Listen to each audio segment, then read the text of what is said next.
Welcome to the Big 12 Mafia Holy Rivals Show. I'm your host, Nathan Bomber Brown, and with me is my partner in crime. That would be the Wild Ute. How you doing, Ute? You recovered from Saturday? No, I have not recovered from Saturday. It was a horrible, horrible game. But I'm happy to be here and talking some therapy, some talk therapy right here, guys. Yeah, I agree with that. I'm in the same boat. In fact, we're in the exact equal boat, which is funny. Anyway, Immaculate. He's one of our key contributors. Moen can't be here tonight. He really makes some hay during Halloween, so he's not going to be here. But how are you doing today, Immaculate? I'm good. I'm maybe not as good as some people might think I am, considering the news. It's a bit of a bittersweet day, but we've got some interesting news about the ACC, so I'm excited for that. Yeah, there's quite a bit of news to run through today. Before we get started, let's take care of some business. If you're new to the channel, make sure you subscribe. Follow all of us on Twitter and turn on your notifications, both on Twitter and on YouTube, so you don't miss a chance when we're doing our shows. This show, we haven't been doing Mondays, but Halloween's tomorrow. So in lieu of people like to do Halloween stuff, we're going tonight. So I appreciate everybody that's here. I know it's off schedule, but that means a lot to us. Also, make sure you leave us a comment or suggestion. Also, give us a thumbs up. Let us know we're doing a good job. And then lastly, if you'd like to become a paying member of the channel, you get some additional benefits with that. Just go to the Big 12 Mafia page, scroll through, and you'll see the join button, and we'll go through that. In the near future, probably when the season's over, we're going to be really doing some analytical stuff on the Holy Rivals page. We're going to do some one-off sort of news reports. We're going to break down kind of how college football, college sports in general work. And that's what we're going to do with that channel. It's going to become a lot more analytical and a lot more data, not just us, dumb guys talking about whatever comes up into our minds. Looking at some viewership data right now that we're going to put into a model to see where Florida State, Miami, UNC, and others might end up, actually. So we're going to be creating something new, custom here, and we're all going to be kind of putting our heads together to put that together for y'all to know the most information, the best information you can. So, yeah, look for that. Awesome stuff. You want to say anything about that, Immaculate? I'm looking forward to it. We have had some talks, and I'm very excited to see Oot get into this again. I mean, that's what brought me in the first place for some of his modeling and graphing. So I'm excited for it. It's very cool. It's like the off-season stuff. There's 4 games left in the regular season here. Right. It's like, let's just get into it. We're not waiting. I can't believe it. I can't believe the season's almost over. It's insane the way this year has gone. Anyway, before we do anything else, let me just tell you kind of what we're going to do tonight. Instead of doing our normal review first of the games and kind of the disasters that we all had this weekend picking games and our teams playing well or not well, we're going to do that at the end because there's quite a bit of news that came out today and over the weekend that we want to run through. First of all, I want to tell everybody I'm wearing an Oregon State baseball cap. I'm wearing an Oregon State. This is the coolest little beaver shirt. I want to make sure I get it on there so people can see the whole thing. That is really, really cool logo. I got all this from one of our very, very valuable viewers. His name's Jet, Tipsy Jet. On Twitter. He's been a fantastic guy to interface with. He gives us last 2 weeks. He's given me his picks for the games that we're following through. And this is what I wear. I wear this stuff just to show, tip of the cap, literally, for all the stuff you guys do for us. And Jed, I really appreciate you sending this to me. And as we get farther, probably into the off season, I'll be rotating through this stuff. I'll put up the flags again that have come. I'll rewear some of the shirts that we've had. I've had some Oklahoma State stuff come through, and really show you guys that we care. And I mostly care. So I want to thank you very much for sending this over to me. It's way cool. Brand new shirt, and I really, really appreciate it. He also sent me a Pac-12 baseball, which maybe I'll be able to sell that on eBay as a collectible. What do you guys think? I mean, pull it off. Maybe. All right, let's first do some shout outs. All right. We'll just run through these. You want to read these while I'm clicking on them? Absolutely. Glenn Lumen, good morning from the Philippines. What's up, Glenn? Welcome back in. We love to have you in the house. Bill G, good evening from Allen, Texas. So we've got a morning watcher and we've got an evening watcher. So we got casting for Chrome, Corvallis love here. So repping the Beavs a little bit. Love it. Go. Oh gosh, yeah. BR, seriously, big freaking game this week. Yeah, I tell you what, Oklahoma State's on the come. Watch out. Man, that's like Oklahoma State's the talk of the town, guys. Really, really like are. so go Pokes, beat OU. I'm with you there. Certainly. Let's see. Eugene. What's up, Eugene? How is the campus there, CC? Talking about Utah campus? Which campus are you talking about, Eugene? Maybe it's because he's a Ducks fan. Is he? I think he's talking to casting for Chrome. They were talking earlier. There was a situation on Oregon State campus, I think. Oh man. Well, I hope not another. Yeah, I didn't know about that either. Heard about an explosion today. That's kind of nuts. Sooner Lemon's in the house. Hey, Sooner Lemon. I haven't got your towel in the mail. I will. I promise you, I will get it done this week. Just last week got really busy at the end of the week and didn't get it done. So I'll make sure to get that out to you. By the way, anybody who's received some, and I'm talking to Glenn and Bill and Eugene and BR, anybody who I've sent a towel to, you need to take a picture of it and put it on Twitter so everybody can see it. It'd be really cool if you took a picture of yourself with it. And then make sure you send a picture to me because then I can keep them. I care about that stuff. Anyways. Jeff Woodworth from Anchorage is here. Eugene's in Maryland.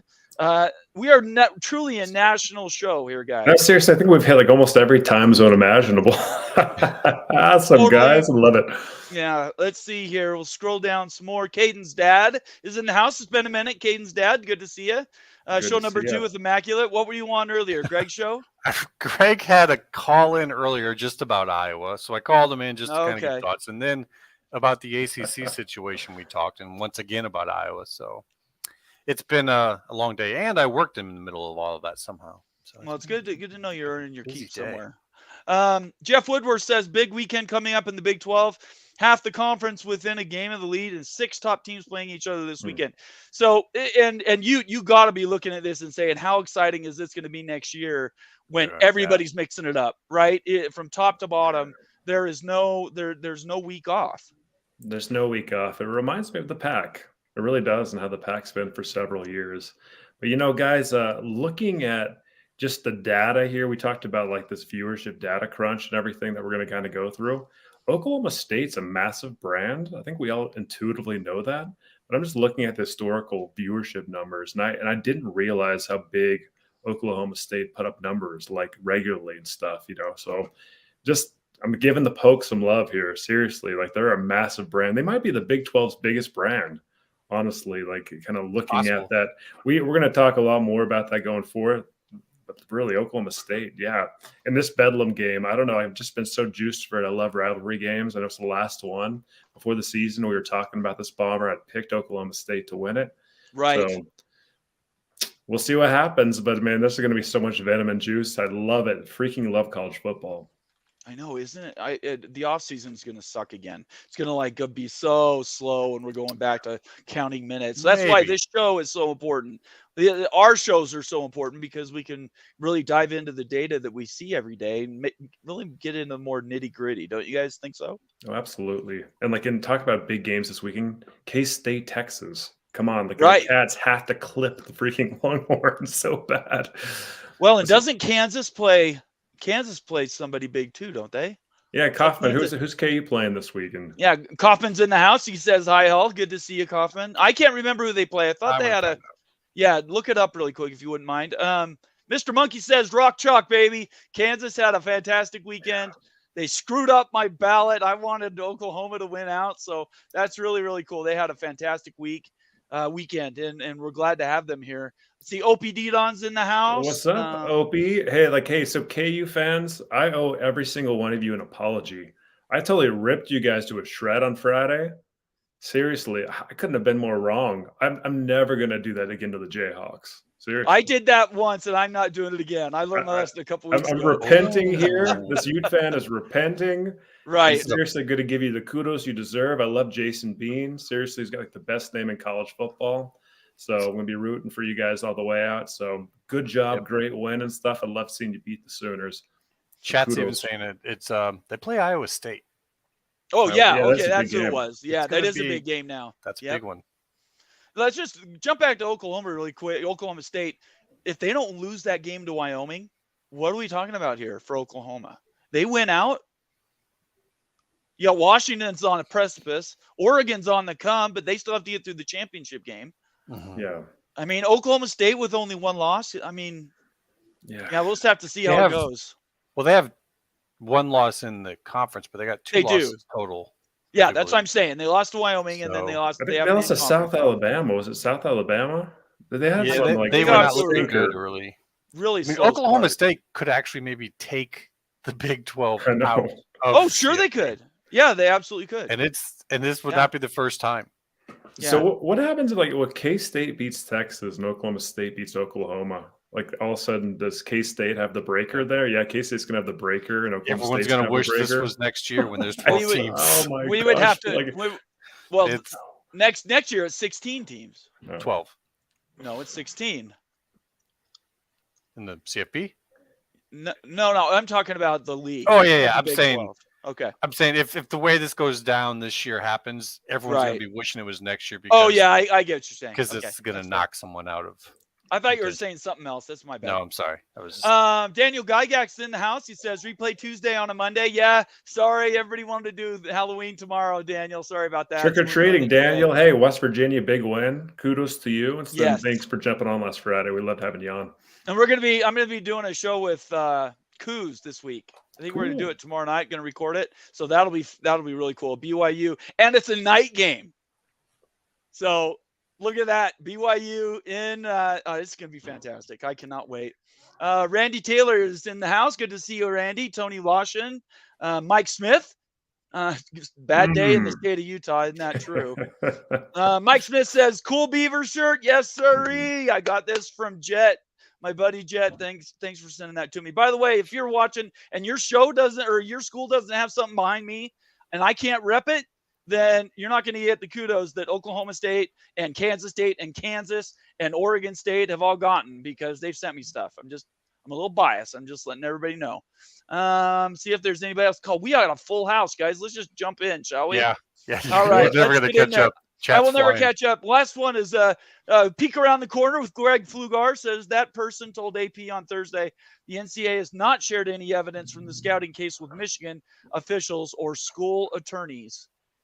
So that's interesting that wasn't an official query and then that was then given to them. So how'd they get it if it wasn't from an official query?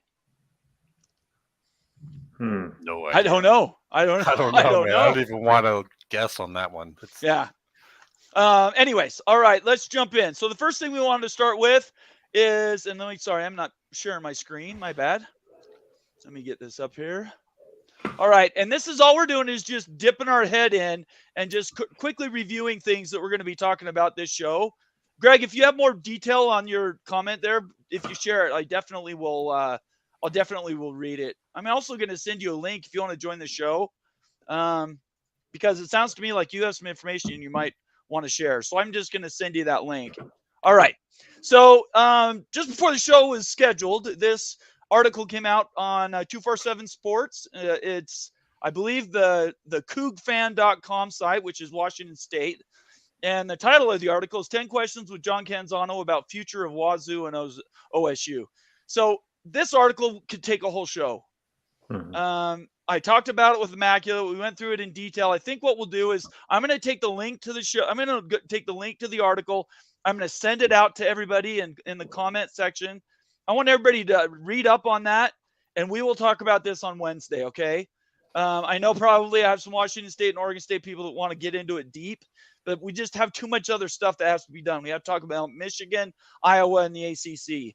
So we want to give this the attention it deserves. So we're going to do this on Wednesday. And I don't know if you're Go ahead, Immaculate. I say I have read this and I've looked at it, and it's deep enough that this is going to take a bit of a lot of focus. I don't know if we have enough time for that today. Yeah, I totally agree. So anyway, I wanted to bring it up there. I shared the link. Feel free to go to that and get educated, read up on that thing. We can talk about it on Twitter, and then we will do the show. Maybe not the whole show, but a majority of the show will be on this article and what we found out from John Canzano. By the way, John Canzano is going to be on this show. I'm just trying to get into his schedule.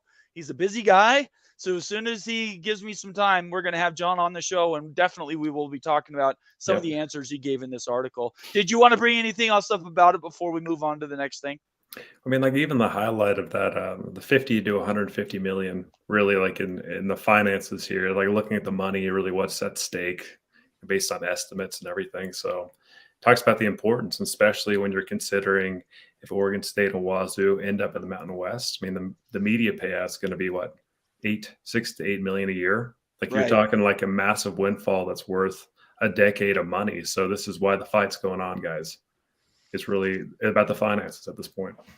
And these two programs are fighting for relevance. They they want to stay P5 if possible. They possibly want to resurrect the Pac-12 brand. If the ACC or the Big 12 doesn't pick them up, I still have hope that the Big 12 will pick them up eventually. Once the settlement happens, all bets are off. Anything could happen.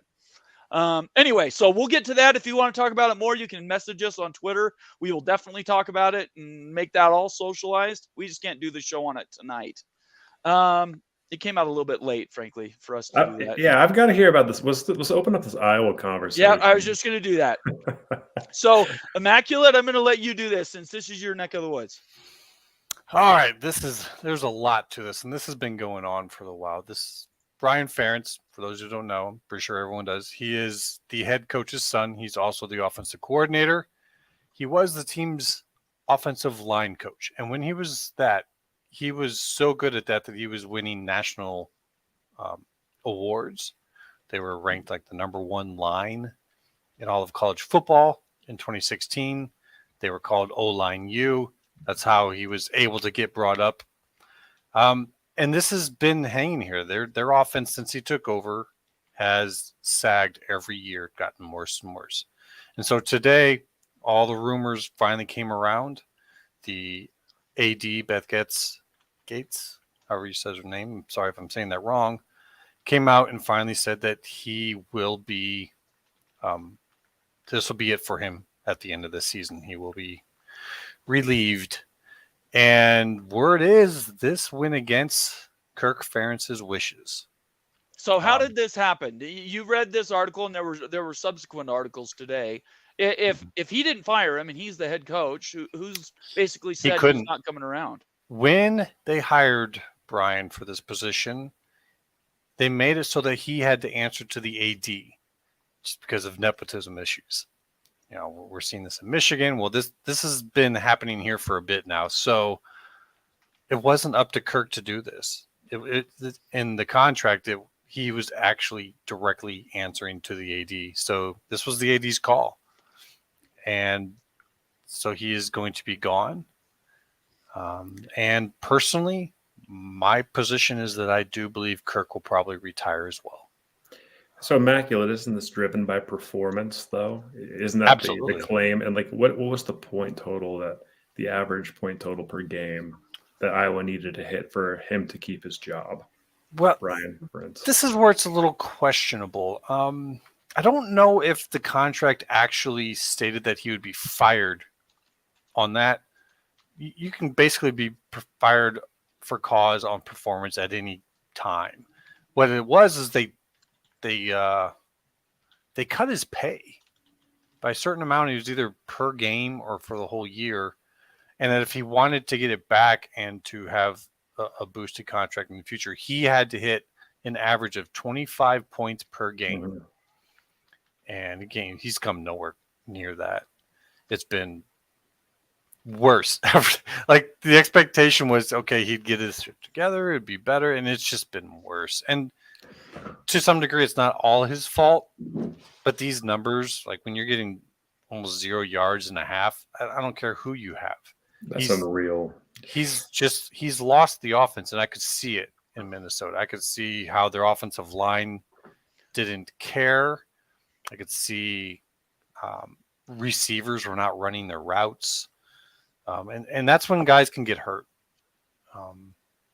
So it was starting to definitely become a student athlete health situation when you're out there playing this game, you got to play it. Otherwise you guys are going to get hurt. So, and they had a lot of injuries, if you hadn't noticed. So it starts to wonder, if everyone's not pulling their weight. Looking at the game scores, Iowa game 1, 24 points, game 2, 20 points, game 3, 41, 0, 26, 20, 15, 12. So he was behind the 8 ball. Like, to get to a 25-point average, there was really no foreseeable way. Most of those points weren't even offensively scored. The defense, isn't the defense like top 10 in scoring defense, something like that? I know it's extremely high in scoring defense. Could be. I don't know that offhand. I don't want to say, but I could definitely believe it if it's true. Yeah, as I recall, their defense is definitely a cut above, and it's unfortunately good. I mean, because Iowa in the past under who was the old coach that was there forever? Hayden Fry. Yeah, he was a scoring. I mean, they were known for big time scoring, and so for this to happen, and I have it be nepotism and all that other stuff, it's just a mess. He had to do this though to save his own job, didn't he? Who, Kirk? Yeah. I don't think he cares. He's like 68 years old or something. I don't think he would have did this to save his job. I think this went against his wishes. And that's why I think, kind of pride-wise, I mean, can you come back next year from this? They removed my offensive coordinator against my wishes, and it also happens to be my son. 68, we've got these new teams coming in. We've lost the West Division. The entire way that we've played and set this up to do it is all gone now. Right. If he comes back, I'm sitting here going, someone just let this guy know to do not kill your legacy. You still have a legacy. You still do a statue. You've got a long, very solid. He gets a statue? Here. Yeah. Hayden Fry doesn't have a statue, does he? He better. I think there is. Okay, yeah. Because I don't think he's as good as Hayden Fry was. Well, then if they're, I thought there was one there, but I'm just saying, like, he is of that quality and ilk. If they're they wanted to, they could. If they're not going to do statues, then they don't do statues. But to me, when you look at how long he's been there, right, how good he's done, and remember, people say Iowa, but what the hell, Iowa? I mean, there's recruiting wise, everything to be able to do this. They build players there. They don't recruit players. They get 3 stars, 2 stars. Yeah, that's what BYU and Utah do as well. And they build them there. And they've had to be such tough builders there that, like, their strength and conditioning coaches get in trouble for it, for overworking guys, and have to get fired for it. I mean, it's just a tough place to go. If you're going to go there, they're going to make you into something a whole lot better, but it's going to be tough. And it's just they've been caught playing an old style of football that used to score a lot. I mean, when you have a dominant offensive line, a dominant defense, a good run game, and a run game, focused football style. Back in the days, it used to be more about running, but nowadays they can't keep up, and they've had great defensive backs because they get lots of opportunities to hawk on the ball. Well, everybody, let's project to next year. Where's Iowa going to be with these 4 new schools coming in from the Pac-12? I need to see who they get for coaching, man. Like, it's really hard right now. Right now, I'd say that they're bottom half of the conference. I mean, Oregon's going to be absolutely loaded next year. I know Nix is gone, but these guys are young. They're talented. Washington loses a lot. USC loses a lot. UCLA is going to be good. Iowa's going to struggle, though. It looks like there's going to be a wholesale change here with Kirk probably retiring, fairly soon here. That's just the only thing that makes sense. Does he really want to rebuild this whole thing?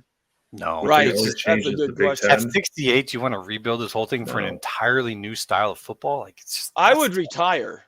I think that's what's going to happen. And like Opie says in chat, Hayden Fry does have a statue there. I thought he did. And I do 100%, especially if he retires after the end of this year. I think they'll give him a statue. Yeah. Yeah, they should. His numbers, how long he's been there. Look, he deserves it. Ferentz is an institution at that school. Most people on the outside are just seeing this now, but he's been there for so long. Have you guys ever seen Hayden Fry's coaching tree? Oh, it's the coaches that coached he for developed. like 30 years, so it's got to be pretty significant. I'm serious about this. I think he was the best developer of coaches in the history of the game. Lavelle Edwards, I would put up against him. No. Yeah. Lavelle Edwards. Yeah. Okay, think about it. Andy Reid. And let's go through him. Andy Reid. He helped Bill Walsh. He helped. He had. Oh God, you're putting me on the spot. But his. What do you mean? You got your coach. You got Bill Snyder. You got the Stoops. You got Mangino. Like your coach. Your coach came from BYU. Yeah, Whittingham did. Okay. What? Whittingham, yeah, he came from BYU. Okay, well, that's no small get. I can find it. I'll look it up and find the coaching tree. That's a conversation for another day. I bet it's as good as Hayden Fry's. We'll have to look at that. I think that would be an interesting exercise to go through. All right. Anything else you want to bring up about this particular article, Immaculate? About the article, no. In terms of Brian Ferentz, we've had some pretty good conversations today in other places. I'm actually mildly positive about him in terms of where he could go in the future. Who? But Brian Ferentz. Oh, he's going to end up at Utah. It's a perfect fit. I think people are going to be offering him left and right as an offensive line coach. Right. But it's going to have to be a big hire in order for him to be willing to go down. Yeah, otherwise, I don't know. But I like Alabama or Colorado or Utah or some big school that's pretty well known. If he's willing to humble himself, he can go anywhere. But you have to be willing to take that step I think back. he's a humble guy. I don't think he's a bad guy. He's just not an offensive coordinator. Mm-hmm. Very fair. All right. Well, then let's move on to the ACC. So the ACC today published and let me get this screen up so everybody can see what we're talking about. They published their 2024 schedule. So this is going to take a minute to get through. Basically, if you can see the screen, they went through and every team are these. So explain these to us, Immaculate. Well, if you guys might remember, the Big Ten recently came out with their 2024 through 2028 version of this. This is just the 2024 year, but as you can see on the left side there, the ACC has come up with their matchups for 2024 through 2030. Mm-hmm. And what this is showing is every school there lined up on the left underneath where it says team, and then going right from there. First, it shows their home games and then their away games because the ACC only does an 8-game schedule. So it's 4 and 4. So that shows who they're going to play as home games and away games during that year. Now, they haven't actually worked out the schedules as to, who plays the first week, who plays the 5th week, what times and all of that. But it's just who is going to play each other at some point in time during the year and where. So that's what this one is right here. Look how rough this is for Cal Berkeley, right? Like in 2024. So you're talking about a Northern California team traveling to Tallahassee, Florida for one game, coming back home, then traveling to Pittsburgh, Pennsylvania for another game, coming back home to Dallas, Texas, and to North Carolina. That's brutal, right? Like those are just the normal away games that you're going to see from Cal Berkeley and Stanford. Right. And this is a mess, guys. Like for those programs, like I think it's hilarious that this is through 2030. Like they really have the gall to throw Florida State on the schedules till 2030. That's crazy. Yeah. Like, what do they think? Like, look at Boston College has to go away and play in Dallas, Texas. That's just. I saw that one. I just laughed right at the bat, right at the top. I'm like, what? So the ACC, Boston College in Dallas playing at SMU. Let's catch everybody up. The reason the ACC did add those 3 schools, and we're talking about Stanford, Cal, and SMU, was to survive. They were trying to protect themselves in case Florida State, Clemson, and whoever, UNC, left. And in doing so, it helps protect their contract with the ESPN. So they continue to function as a conference. But does this, with nobody in the middle, does this make any practical sense? At least the Big 12 is through 3.5 time zones, and you have a bunch of schools in each time zone, right? The weakest is the East. There's no doubt about it, but there's still teams in the East. So this is, I mean, if I was a fan, like, and Stanford and Cal played well. That's what's ironic. They've actually had good games this season. So having them to have to travel, let's see, Cal goes to Miami. How do you think that's going to go? Yeah. Or Stanford traveling to Clemson. I mean, come on. That one's funny. It's ridiculous. I mean, That's funny. Stanford can't even win a Pac-12 game like real close to home right now. How the freak are they going to do when they go into North Carolina State? Like in the Clemson and Syracuse. If you think about it, though, Stanford and Cal might actually improve their home game attendance numbers because their home games against a lot of these teams are going to be at SMU. What? That makes sense too. They're going to be playing in Texas. I think that's part of the deal. It's definitely the deal for that was Olympics. Oh, hold up, Immaculate. But think about it. Think about it, though, because SMU is building they're upgrading their stadium by like a $300 million investment. It's in Dallas, Texas. I bet you get more people to go watch that game there without SMU even being part of it. Like if, say, find me a good game with Cal or Stanford as a home team against Miami. Right? So, like, Cal can you imagine Miami comes to Dallas to play Cal? But they would lose all the gate. No, it doesn't work that way. They'll get they'll get part of it, and then SMU will get part of it or something. Why would they want to share? That makes no sense. They'll probably make more money doing it that way if they get a full house at SMU. Immaculate, are you coming up with this, or is there some backing to? Yeah, what do you? No, that's what they're doing for Olympic sports. They're doing it for Olympic. They're not basketball. And that's not what they're planning to do for football. But I'm saying, if you're the ACC and you look at these home game crowds for Cal and Stanford, I gotta look at this and go, this is not good for TV. I'm not bringing a team there that maybe is in the hunt. I'm not going to put that on TV.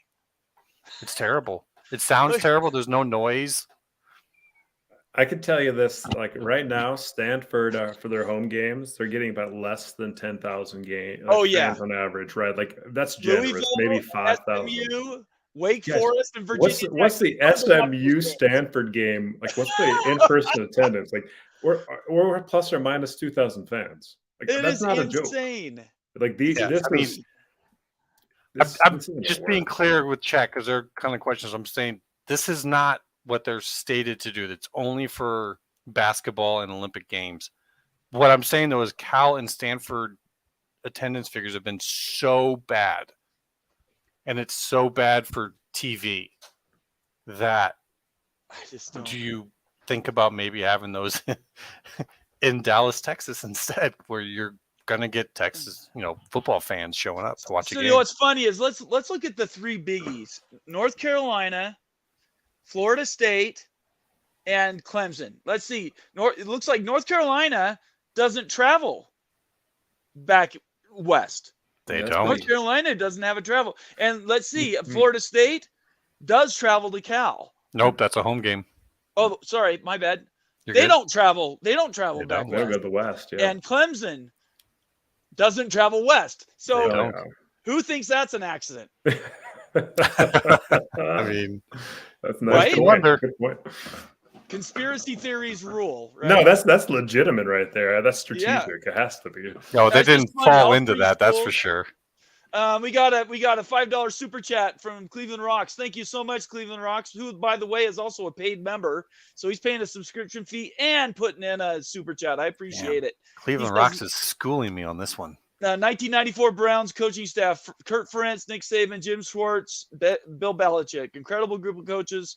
Iowa trivia for Immaculate. There you go.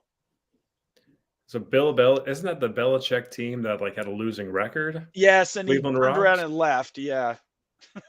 Man, turned down the Jets and went to New England. Man, that's a good staff, though. Yeah, for sure, absolutely. Anyways, so conspiracy theories, do whatever you want, but North Carolina Florida State and Clemson do not travel to California. That's there's something hanky there. There's absolutely something hanky there. All right. Anything else you guys want to bring up about this scheduling thing? Yeah, visually, I'm just looking at this and I see the Clemson paw and I see the Florida State Seminole logo. See the Miami U right here. Keep this up. I am just getting the link. Just visualize with me, okay, everybody out there, that just subtract those schools off this list. And say that it's like a spreadsheet, like we're just deleting like a horizontal row. So you're deleting Miami out of here. You're deleting Florida State and Clemson. Look at the remaining teams and the matchups that you get. Yikes. That's the reason the ACC is not going to survive. Yeah. And I know this says 2024 to 2030. A lot of these schools are going to be Big 12 schools here. So seriously, there's not enough brand power there to make this conference survives after the jet happens. And so this thing is short-lived. And I think that just taking that visual and looking at that, a Georgia Tech, a Duke, a Cal, and a BC, no, that's just, it's not strong enough to survive without the big brands here. The big brands on the way out as well. No. So I agree 100%. I wouldn't disagree with any of that. I think that the reason the schedule looks the way it is because those three schools they're counting are going to be gone. I don't think they're going to be in them. Now let's just commit. Let's see here. Clemson plays Georgia Tech, but no North Carolina. Sorry, Florida State, but no North Carolina. Florida State plays Clemson, but no Clemson, but not North Carolina. They play North Carolina, but not North Carolina State. Oh, sorry, North Carolina. My bad. You're right. North Carolina, they play Florida State, but don't play Clemson. Miami has to go to Cal. And I'll keep in mind, this is a 1 year thing. This does change up a little bit in the 2025 one. This is just to kind of show, because will this all be here 25? We don't know. I do think that these schools will be there for 24. So this one to me matters. 25 schedule and forward, not quite so sure. And you do have something else to show as well. I think that definitely tells the story a whole lot more than this. This looks cool. I mean, they did a good job of making this so you can look at this, and it's still a lot of storylines in this. But when you get to the point when you have all the rivals and to see who actually picked who as their rivals, right, that's a very interesting story. And now there was another. This tweet was associated with that schedule, right? Immaculate. Yeah, this was from what's her face at The Athletic? Apologies, Nicole Auerbach. Yes, that's the one. Sorry about that. That's from her, and this was put out somewhere else, but she had this put out very easy for people to see, so I want to give credit for that. But what this does is this, it talks about how their schedule model is working and all that, but it goes to show who the schools picked, because it took residual. Like this school and these two schools agree, we want to be rivals and have it protected. Right. So when you go through this list, you're going to see who cares about who, because they don't all have the same number. Yeah, like North Carolina takes Virginia, Duke, there's a shocker, and North Carolina State. Does that surprise anybody? No, that doesn't surprise anybody. Let's see who Florida State took. Florida State took Clemson, Miami. Florida State, Miami, Virginia Tech. Miami is with Virginia Tech. That's not with Virginia Tech. That's right. Yeah. Stanford and SMU. Cal and SMU and Cal. That big Stanford SMU rivalry. That storied rivalry. That trifecta. Universities going forward. That's right. Yeah, I agree with every time I see this, and then I do the visual because I'm a visual person. I look at this. Yeah, go ahead. I was going to point out something on there for you guys. Someone in chat pointed out, I wanted to say this before it comes back up again. I want to challenge you guys to find Louisville and Georgia Tech on that list. Well, if they're not on it, they're not on it. Right. So, I was just waiting for you guys to get to that. Man. Yeah. Does that matter? It's a tweet, right? It doesn't really. No, but this is real. They don't have any agreed upon rivalries in the conference. So it would take two, right? Like people didn't realize North Carolina and Virginia are this close, but they both said that they wanted to be rivals with each You're other. right. I understand what you're saying. So whether or not Georgia Tech picked anyone that they want to be rivals with, no one else picked them back, or someone else wanted them and Georgia Tech didn't want them back. Same goes with Louisville. And that to me is the big shocker. Why wouldn't Pitt want them? Why wouldn't, I don't know, Boston College or Syracuse be interested in them? Yeah. But especially Pitt. And when you look at Virginia and Virginia Tech, they are not rivaled up with any schools to their north. It's like Boston College, Syracuse, and Pitt are their own little thing. And then you have the southern schools that are their thing. And the western schools with SMU. I don't know what to make of that. I mean, these are the ones they set up to do their own scheduling. So, but it kind of tells you that maybe Louisville isn't feeling all that connected to the ACC. Well, they were a late ad too. Yeah, they were added after the Big They East. actually wanted to be part of the Big 12, and they didn't get picked for that. That's right. Are they a fit though? Right, that's kind of what you're saying. Like, I mean, this clearly shows they're not for that. Yeah. Coming back to this, the point I was trying to make is that visually, when you look at this, the thing that does jump out at you, and it's just nuts and bolts, guys. We're not biased or anything. It's just you take out Florida State, North Carolina, and Clemson in this conference. Really, it's a basketball conference. Mm-hmm. There's not a lot of football. Virginia Tech, you can make an argument. Pitt, at times, you can make an argument. Louisville's ranked this year, right? But on the general, that would be Miami. I don't think stays on this conference on this list. I think Miami leaves when the others do too. But I just think it makes a big difference. I mean, how you perceive yourself is really what you tell the world, right? Mm-hmm. Anyway, that's what stood out to me on that. I don't know. To me, it was just very interesting to see how kind of divided and apportioned this conference really is when you get to that internally. I mean, you got the threesome to the north, you've got Louisville that's no anyone, you've got the southern schools that are all pretty mixed up together except for Georgia Tech, and then you've got Stanford, Cal, and SMU that while they got voted in, clearly no one wants Georgia Tech to do with them on a yearly basis. Yeah, I'm surprised Louisville's not on here, but Georgia Tech does not surprise me.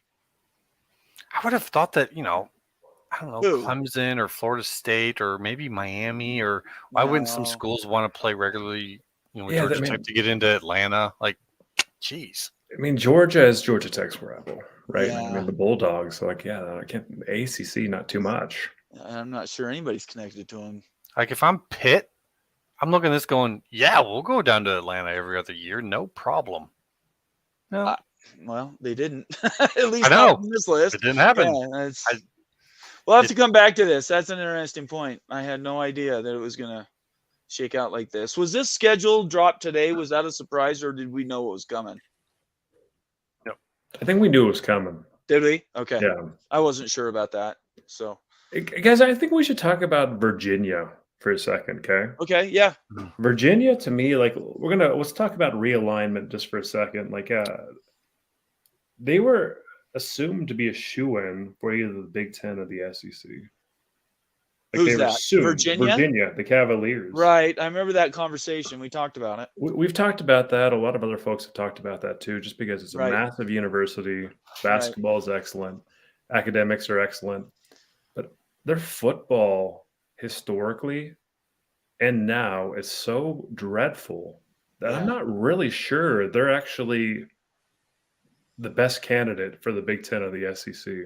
Looking at the viewership numbers just over what are do they average per game? It's well under 500,000 views per game on average. We're talking less than 300,000 views per game.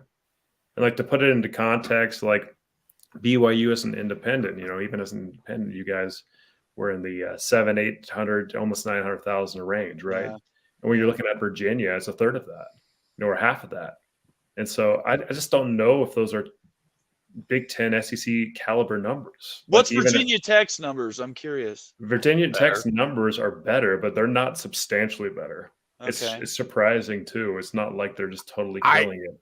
I think it's partially due to being in the ACC, number one. I mean, I think that's true. there's just not very many compelling games. Like, everyone's numbers are lower there. Like, when you get Florida State against LSU, the numbers are doubled what they get against anyone else in the Right. ACC. It's not. They have so much potential to get numbers, and yet they're not. And I'm I don't know. looking at the I don't want to cut 2022 you off from numbers what you're here, okay? saying. No, 2022 2022 numbers, okay? Virginia. But- So Virginia averaged 237,000 views per game in the Nice. ACC. Houston was above them, and Marshall was above them. Yeah. Mhm. How is Marshall above them? Like, I don't Appalachian know. State had more viewers per game in football, guys. Like, I'm serious. Like, it is so bad that you can't avoid this. Like, Yeah. I don't know if it's a fit at all. Just based, and we're talking viewership. We're talking brand here, because Mhm. the best thing to dictate a brand, like, Bob Thompson said, you can kind of smell and feel a brand or whatever. Right. You just kind of know it has the it factor. Exactly. Well, the media companies know that too, and that's why they put them on freaking TV, because that's what people are compelled by. And so I'm saying Virginia football brand is very, very, very below average, like very below average. And football's a driver in this stuff. So what I'm saying is that Virginia is no shoo-in at all, and they might be on the outside looking in this deal. Moen's idea has always been what we've talked about since the summer, was that the academics does align, the research does align with the Big Ten, and a lot of the stuff that he was talking about, Virginia kind of felt like it might be going the Big Ten's way. But I think because the economy is still down, it hasn't turned around like people thought it was going to in the spring. And I think viewership numbers are up, but it's not substantially up this year. Bob Thompson put a tweet out a couple weeks ago. It's like, it's with all the realignment attention, he thought that there would be a substantial, like a percentage, like 10, 20% more people would be watching these games. And yet you're looking at the viewership numbers in front of you. Do you see anything on there that screams at you that, wow, all of a sudden they're getting a lot more views? I don't believe that. Just Doesn't feel that way. The Colorado bump was real for That's 2023. right, but It's they're just like out of control, right? 'Cause they're a the unicorn, though, right? They're a Well, yeah, unicorn. you throw Colorado out, and it looks pretty similar, to years past. But the Colorado prime effect was real. It was nuts, but like that's even tapering off quite a bit. But yeah, just looking like at the 22 numbers and like historical of Virginia, and that's a curious case. And I thought that they'd show a lot better than that. And like, yeah, like they're not Right. the most compelling matchups, but they are in a power conference. Like, Well, at least today. Who knows Yeah, what and that the- looks like in 6 years? We don't know, do we? but like, yeah, these brands like Virginia Tech and Virginia, like I kind of thought that they, football wise, they would have showed a little bit more viewership wise. Yeah. Because like intuitively, I kind of think that like Virginia Tech's a big brand because the Michael Vick days, but that was a long time ago now. It was a long time ago, 20 years Like ago. and maybe that brand isn't nearly as strong as we think. And Virginia's brand, of course. Immaculate, you're sniffing. Yeah. I got you. I'm ready. I'm waiting. I'm waiting. I'm Right like, because I would say 90% of the people would agree with you guys, but I'm not of that 90%.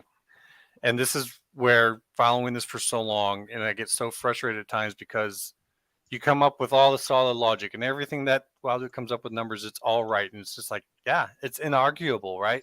Except sometimes in realignment, the human element takes over. And where it takes over in this regard is the fact that both the Big Ten and the SEC want UNC. Mm-hmm. Whatever reason, people want to say, well, show me the numbers, show me that. I don't have to. UNC's public vote of no told me all I needed to know, that they know Right. they have a spot. So I go from there. I don't look at UNC and say, okay, are they worth it or not? They're in. And I think both conferences would take them. Now, if they were to go to the SEC, I think it would have to be UNC with North Carolina State. Probably with Florida State and Clemson too. but they would have to take North Carolina State because the Big Ten's not going to. And they're not getting out of the ACC without North Carolina State getting a spot in one of those two conferences. Right. So if the Big Ten truly wants UNC, they have to do something in order to make them make that choice. And that something is University of Virginia. When I say Virginia to the Big Ten, it's not because I'm like, Virginia's got all this value. Their value is UNC saying yes. Now then, at that point, as the Big Ten, you got to look at this and say, how do we improve this value? And so that's when I look at the combination of UNC, Virginia, Maryland. You're bringing back those rivalries.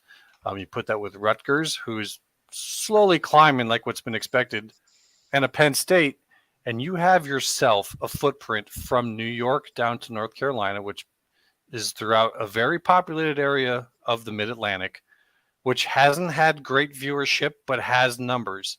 And if they can find a way to get those people activated and interested in this because of this, like I said, Virginia and North Carolina, all these schools playing in the ACC, they play a lot of schools that people don't care about.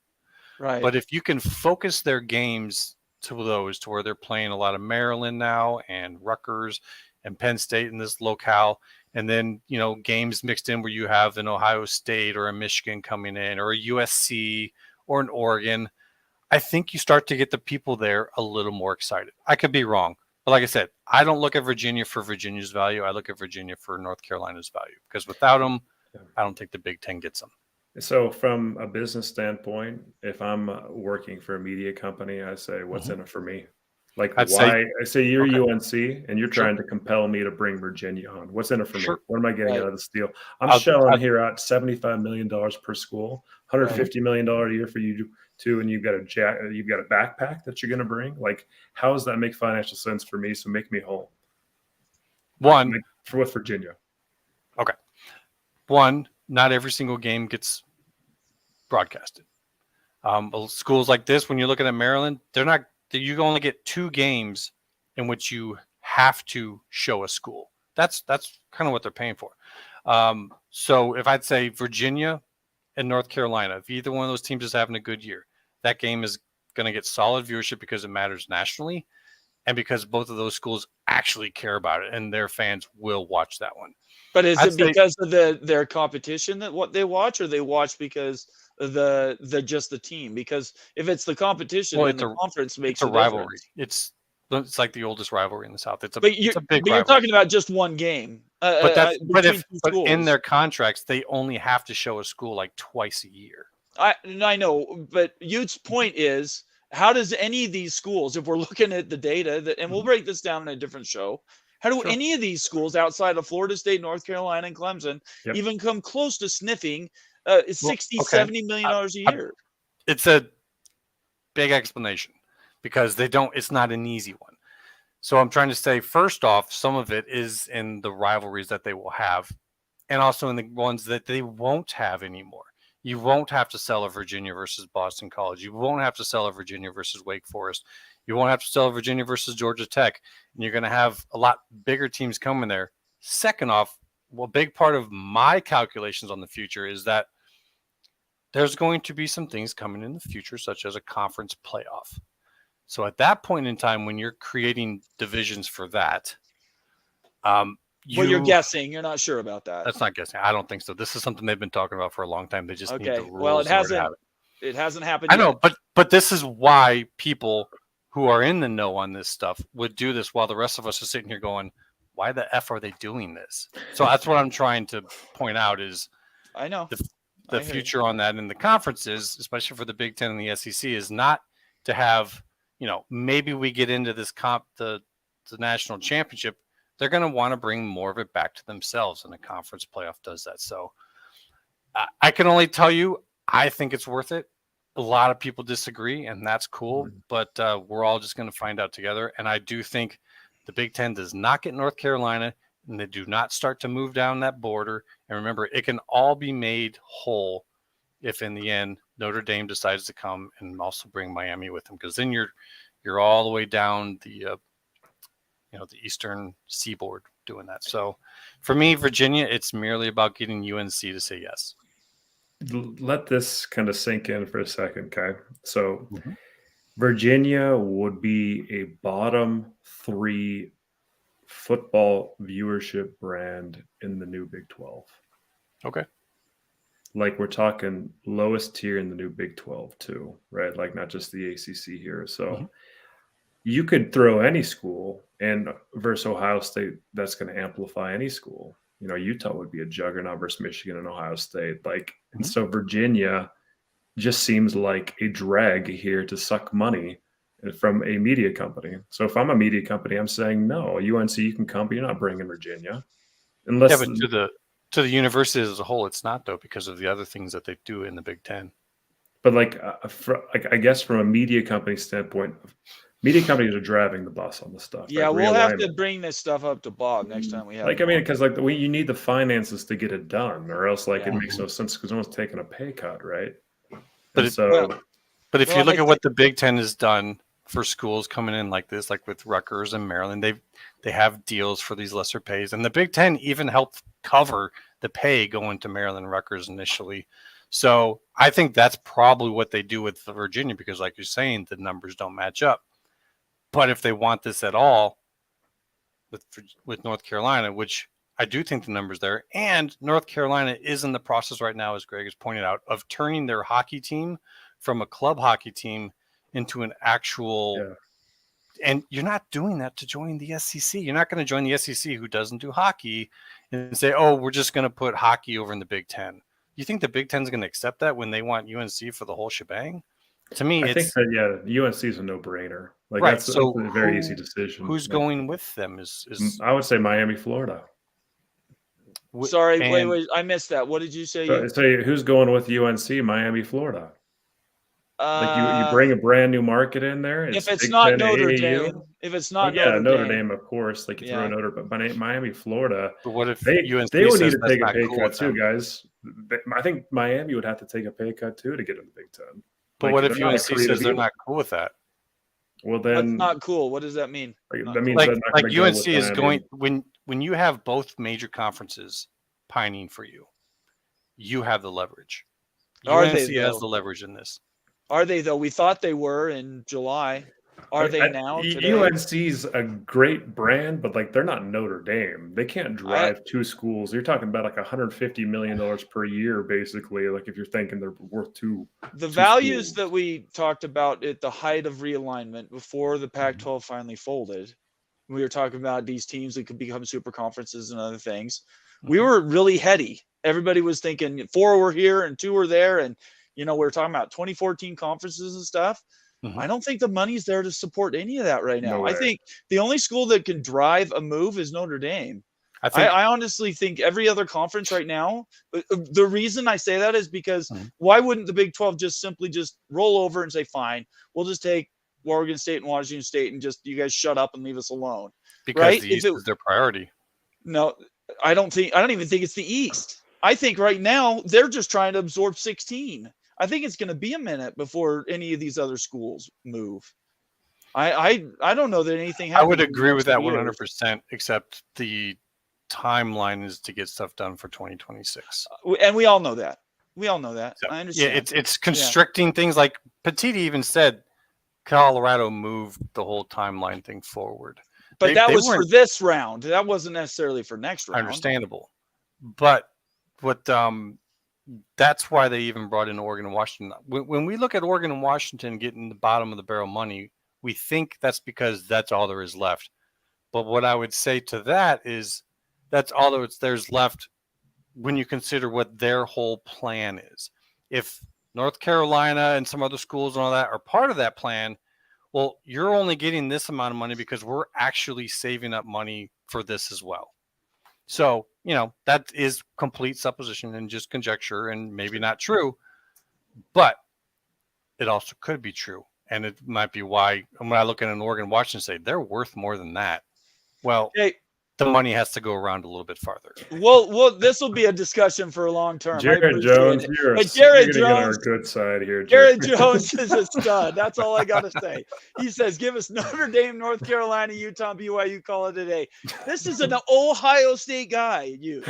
He can see the value of the disdain our two schools have for each other and how it drives, right? If How we want much to is talk the about last Hollywood weekend, worth? I think it's many, many, many, many millions. It's basically its own entity. Which is why we started our channel, which is why we got this thing rolling, because I think it is. I think it is bigger than most people think. Look, let's turn the page. I don't want to talk about this news crap anymore. It's boring. Let's talk about some fun stuff. This weekend was amazing and horrible at the same time. Some games that went one way and some games went another. But the one that I think we need to start with is College Game Day was here on Friday, and they did the what's his name show. And the Pat McAfee show. And I warned you because you worked Friday. You came home and I told you what happened Friday during the day, where they weren't talking about Oregon at all. They were only talking about BYU. And what was the first thing you said? I was worried about the distraction. I mean, Whittingham's coming in on a motorcycle. He's doing he's flexing on. Yep. I don't know what's going on. That's so unlike Utah. It was out of character. The whole thing. I was squawking amongst the Ute community saying, guys, we look distracted. I'm concerned about this game. And no, game day's here, we got our freaking butts kicked because our heads were not in the game. That's exactly right. A massive distraction. And so that was one of the ugliest games I've ever seen in live. It reminds me of there was a game back in 2010, TCU, Utah. It was a college game day game as well. And we just got blitzed. And that's exactly what it was like. The best part of the day was going to game day and then the tailgate. But at the game itself, it was just horrible from start to finish. Right. It really was. Oregon's a good team. They are very good. Bo Nix showed his leadership there, just driving the field, no problem, scoring a touchdown. He was composed. They were focused. They freaking kicked our butts. Yeah. I think that Oregon's a good team. I'm not sure they're a great team, and everyone's kissing their tails right now, saying they're a top 2 team, top 3 team. Seriously, people are saying that. I don't think that Oregon is one of the best teams. I want to see them versus Ohio State or Georgia, but they're a good one. And the Utes were distracted, and we got our freaking tails kicked 35-6. So yeah, it was it was when a tough day. When I was watching McAfee.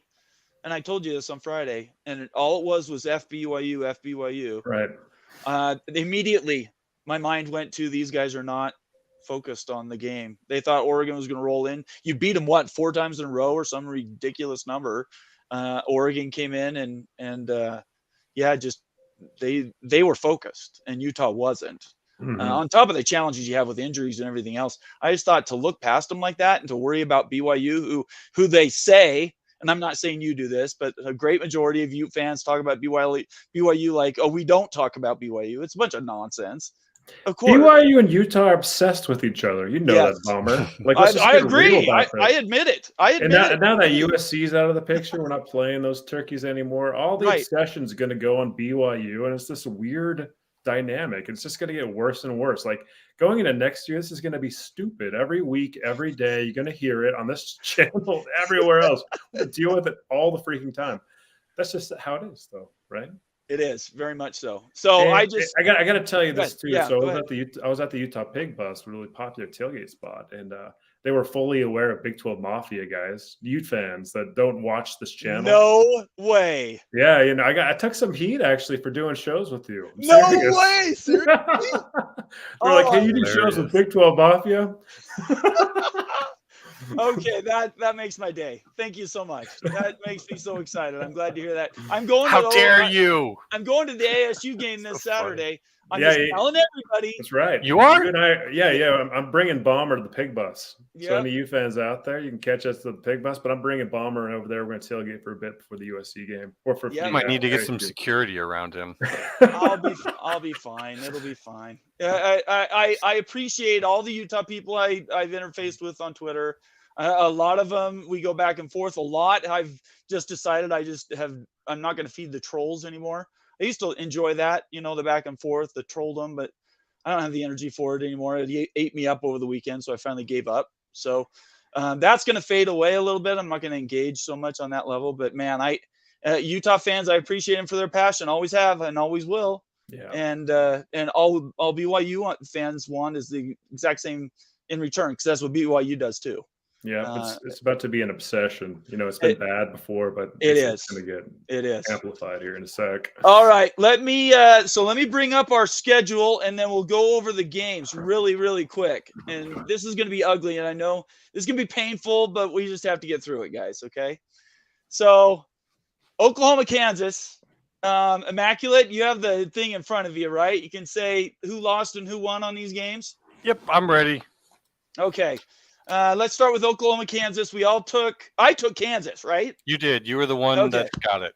All right. And I Everyone told that else, all the Kansas people, I learned my lesson. I'm saying that right now to all my Jayhawk fans. I learned my lesson. So I don't want to hear from any of the Kansas guys saying, "Hey, and basically, all questions about Daniels coming back should just cease."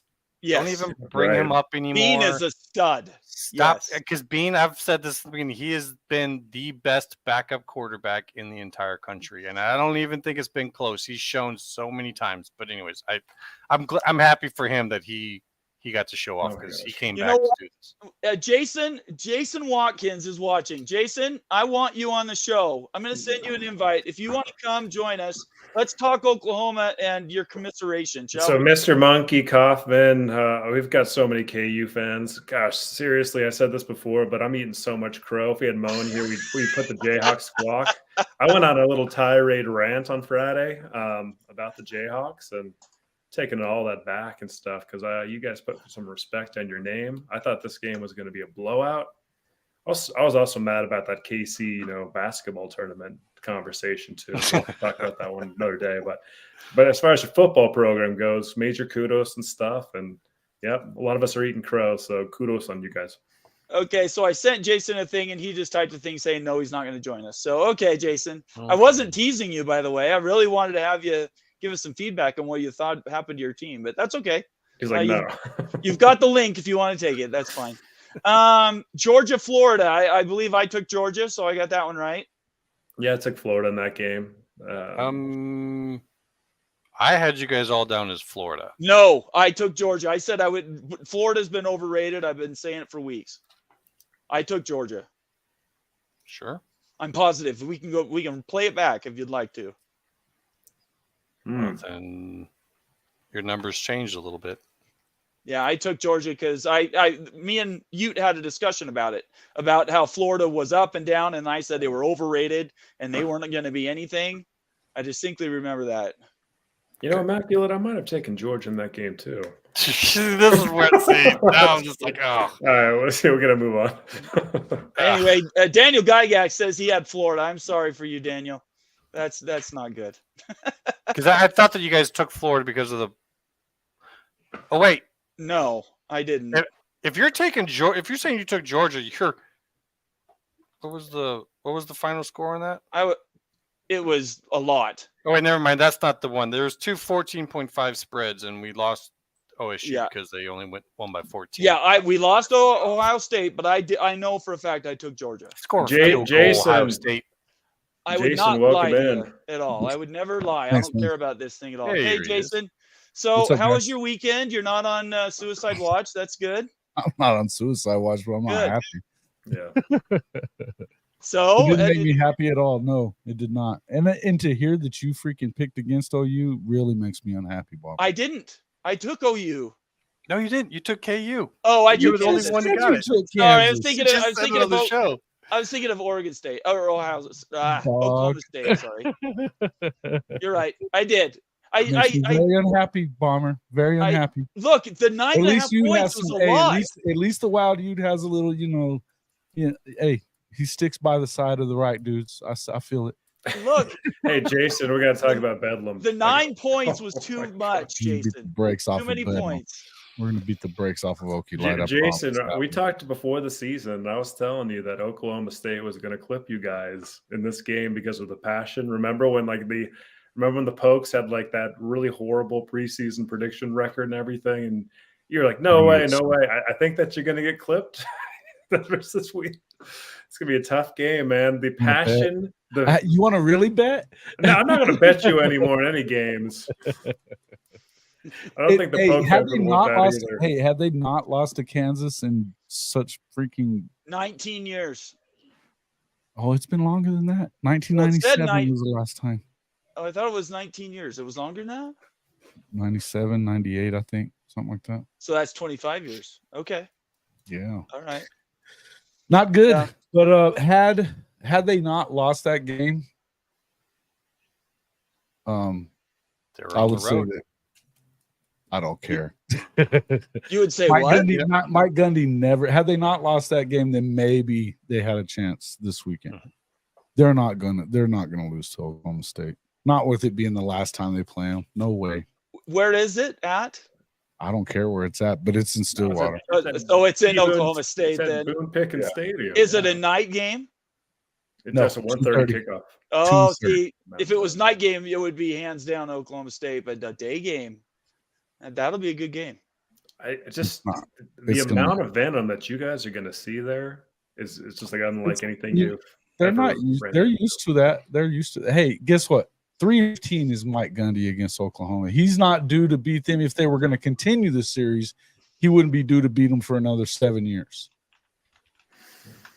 Right. So, Oklahoma's There going to you go into that game pissed. pissed. Pissed. Like Mm, Oklahoma State people were congratulating Kansas this week, but next week they might be like, Yeah, and Gundy hasn't Kansas. shut his mouth about the freaking Yeah. Bedlam game being OU's fault for it not going. yeah. OU's gonna roll. I'm interested to see that Oklahoma State running game versus that Oklahoma. Becky's got it defense. right, huh? I think that's where it's Oklahoma State running game versus Oklahoma defense and how that goes. Ollie Gordon is a bad dude, but that's Dude. about all they got. And But that's how they they're get gonna by. turn And it if he does what he does, and they got a good backup to him too. If they can Yeah, but run the ball, the Oklahoma and, run defense is good. That's what's good about them. that's Well, what's going to be the game. Jason, I mean, Bean was a beast though on Saturday.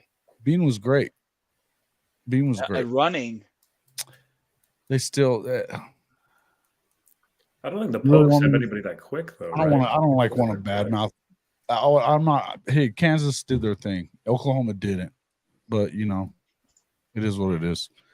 Yeah. Well, nobody's dancing on your graves or anything. I just want to make No, sure. I think that really what it is. No, I'm pissy about it. No doubt about it. Yeah. I'm just mad about it. It's Yeah. the way that they played and the way that Jeff Levy called the game it's not good. It wasn't good. They were doing fine running up the middle, right?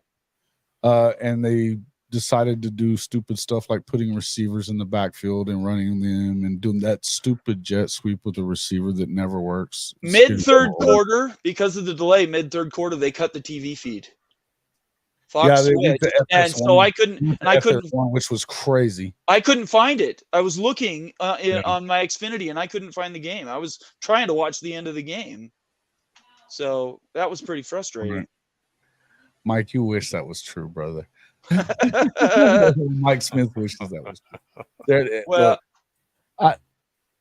I just know that me and Cody are going to have fun with it this week. We'll be doing some shows. Y'all should definitely check those out because we'll have fun with each other on it. But absolutely. I definitely believe that OU is, and especially after losing, they're pissed. So they should definitely. All right, very fair. What did you think about? Let's see. We talked about Georgia. You weren't with us on Friday, right? No. Yeah. I actually was on another show. I was with the. Oh, I remember that show. I saw the link for it. Yeah, it was actually really cool, man. I was on. Dang it. Was it Highland? No, I it's can't remember. I did. no see the link Blitz City for it. podcast. The Blitz City podcast. Blitz City. Yeah, those guys are cool, man. It was a great show. We had fun. But I forgot would that. you- go ahead. You could have sent me your picks. I should have sent you the list, and you could have done picks. That's my bad. I could have easily done that and didn't do it. So, the Ohio State Wisconsin game. Did you get a chance to watch that? The Ohio State Wisconsin game. I did watch parts of it. Yeah, we were watching it. That was a game, man. It was a game. It was a lot game for closer. longer than I expected it to be. Yeah. Right, it was closer than I was anticipating. Immaculate, what did you think about that game? Wisconsin played probably better ball than they've played all year, but it still wasn't good enough. And Ohio State at times kind of seems like they were coasting a little bit. Like they weren't quite taking it as seriously as they should, and that they still, they got the win, and they've got the best player in all of college football, who, they just throw him the ball, we'll be fine. And so I do still think that they are the most talented team in the Big Ten. But right now, the best team that we've seen so far is Michigan. Yeah. But I think But they haven't played anybody yet. Michigan is that way because they've been on crutches. Yeah. They haven't played anyone, and they've been using signals. So yeah, cheating helps winning. Cheaters. Yeah, so I think Ohio State will win that game later. But to watch this and go, God, where's that killer instinct? Like, you shouldn't just be wanting to win by 14. Like, I don't care. Like, you're not supposed to think about the spread. That's not a big deal. Right. But you should want to win by more than 14. And well, if you think these kids don't look at lines, you're crazy. I'm not saying that maybe they did, and then you definitely should. Especially if they're in Iowa. Yeah, I know. That's for certain. Yeah, sorry, Mac, I couldn't help myself. No, it's all good. So right now, what that brings up a good point, though. You bring up Marvin Harrison. Is it him or Penix right now? As far as the Heisman, a couple weeks it's ago, got to be Bo Nix. Bo Nix has got to be number one Heisman. I think Bo Nix is sneaking up there. I don't think he's out of it. I think that he played a good enough game in Washington, and if they go through and they win the Pac-12, I think he could definitely win it. Okay. Is the championship game part of the Heisman though? Yes. They do it after. Yeah. Okay. After that, I couldn't remember because they need Yeah. that win for him to get it. He needs to make up for that. The thing loss. is, a lot of those guys have already sent in their votes, but they don't have to yet. Right. Okay. Oregon, Utah. What do you want to say about that, Ute? So it was a debacle. It wasn't close from start to finish. It was a blowout. It was miserable to watch in person. I bet. Left the game early. I went in about a 3-hour stupor after the game.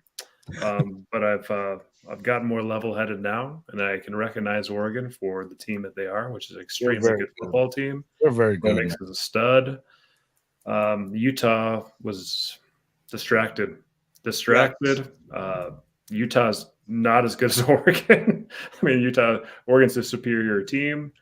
Kudos to the Ducks. It was just a flat-out butt kicking, and I just wish that we'd get some other shot at them, just keep it a little closer and stuff. But I just don't think that's going to happen this season. So that's the last time we'll play the Ducks for the foreseeable future. I hate that we go out that way, but that's how it shook out. There is a silver lining. Go ahead. What's that? I've been telling you haven't liked it, but I've thought that Cam Rising, they might let him go. I don't think that's the case anymore. I think it's been proven that quarterback is not. You're talking about Barnes? Yeah, he's impressive what he's done, but he is not going to get them at that level. He doesn't. I mean, you don't lose by that much if you have the potential to do it. He doesn't. And this is like one of their better teams, right? I mean, as far as what Coach Witt's been saying, this is like top to bottom one of the best teams he's ever had. He said this is to quote him, this is the best team he's ever coached. Yeah, so if he wants it, he needs half the team is out on injury, including Rising and Keithy, the two best players. He said that at the beginning of the season. Yeah, with Cam, expecting to return. Exactly. But yeah, Cam's this is a big risk now. I think next year is a big risk if they keep Cam is a very big risk, but if you want the big reward, you might have to take that big risk, and maybe it goes badly again next year. But I don't think so. It's better than a situation like this when you get into that game that you need that win and you just.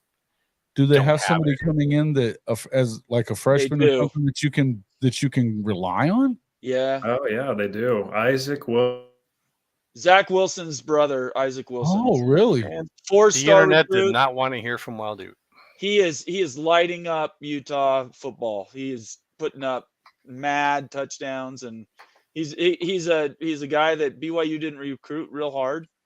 They had some other guys they were looking at, but Isaac Wilson, Zach Wilson's brother, and some people have said that have seen him play because Zach was playing high school 5 years ago, so they can remember back when he was playing. They say he's better. So he's going to be a true freshman next year. So they do have somebody coming in. It would be nice if Cam Rising stuck around a year and then gave him some leadership, taught him how to be a college quarterback. But I just don't know. I just don't know what Cam's going to do. Is he going to be ready though? Right? I mean, right away to start? Well, that's just it. He'd be a true freshman, right? I mean, that would be the concern. Philip says his computer shut down. Who wants to start a true freshman? I mean, we've seen how that works. It doesn't work out well usually, Not unless it's. You need to give him at least a year to kind of be behind and see what a guy like Cam Rising does day in and day out to know what you got to do at the college level. But is Utah going to raise another, $2+ million to have him be one bad hit to his knees out again? I mean, it's your first year in a new conference. Why wouldn't you? You got a chance to go and win the conference right away, get into the playoff because it's a 12-team playoff. He's a baller. And if he gets hurt, then you got the kid.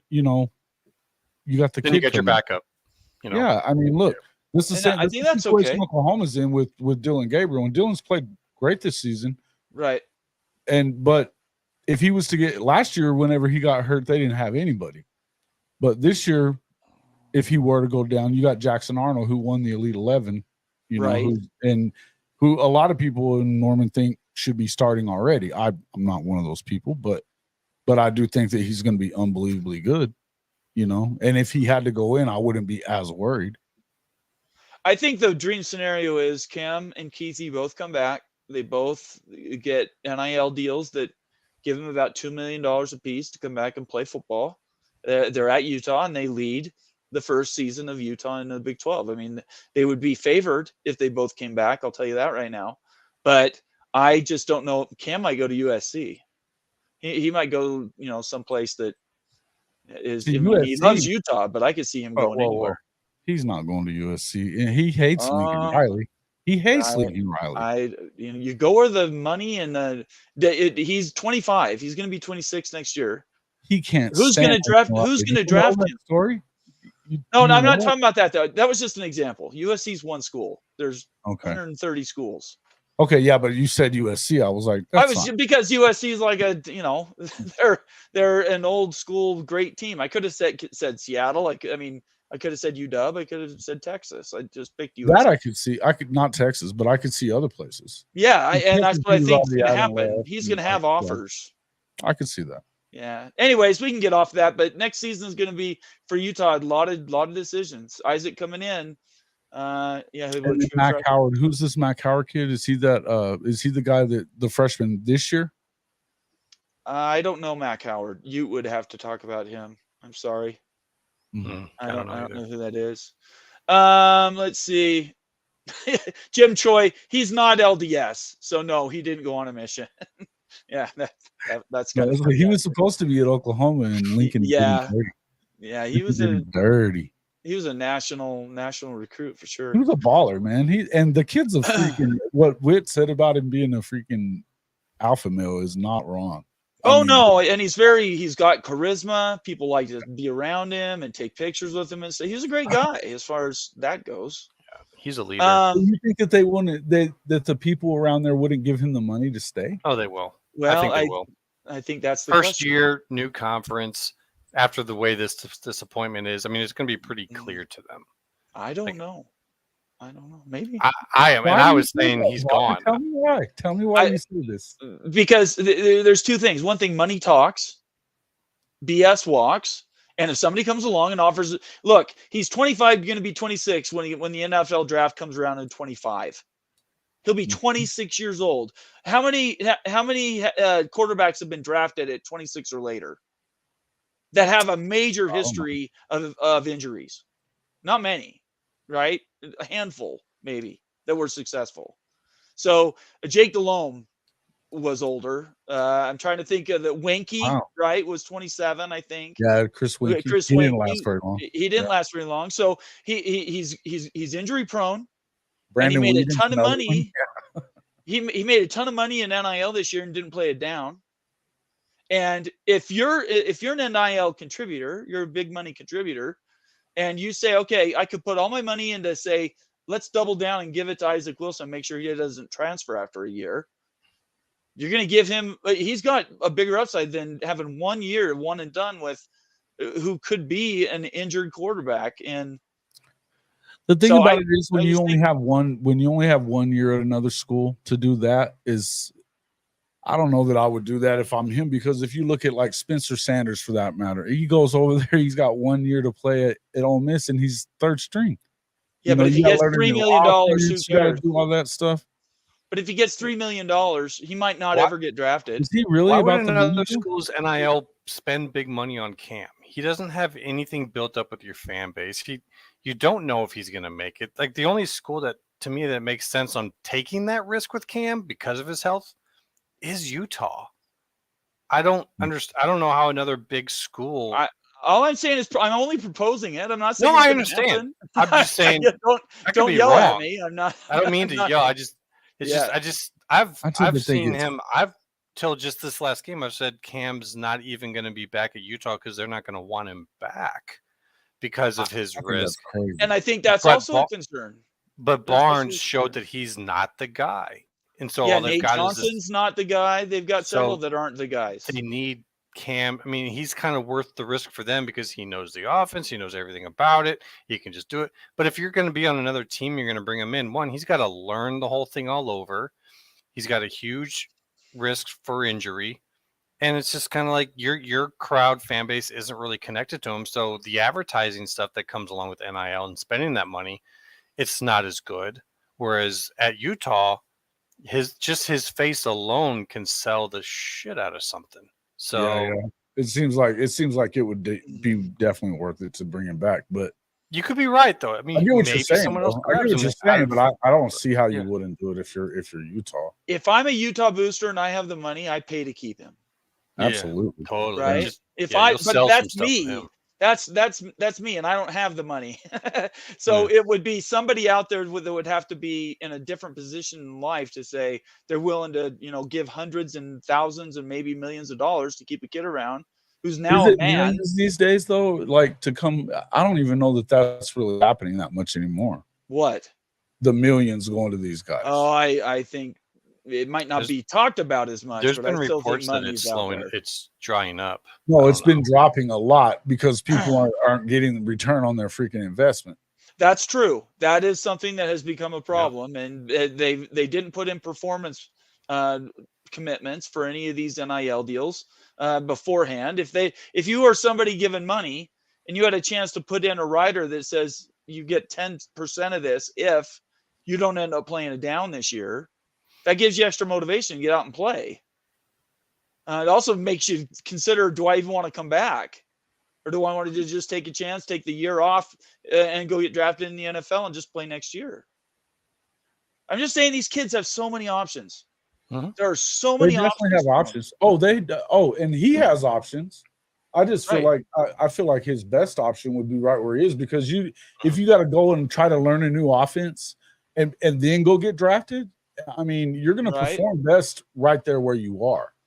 I think his best opportunity is to stay at Utah. I do too. I think he's going to perform the best if he's still, because if you need to show something to get in to go somewhere in the draft to go, Right. because it's still going to be a risk, but in order for you to show out and do something good to get drafted, my guess is that it has to be there. That's it. I mean, I don't know. I don't know why you would go anywhere else if you're him. I don't. And with those health issues, you know that their medical staff knows your situation. They know Correct. the ins and outs of it. If you go to another school, they're learning all over again. I would be worried about that. I would be the guys who's been treating me and been working on it. That's who I'd want to continue working on it, because that's a big risk. The guy who did his surgeries in California. He's not in Utah. Yeah, I know, but the day-to-day, the management of it.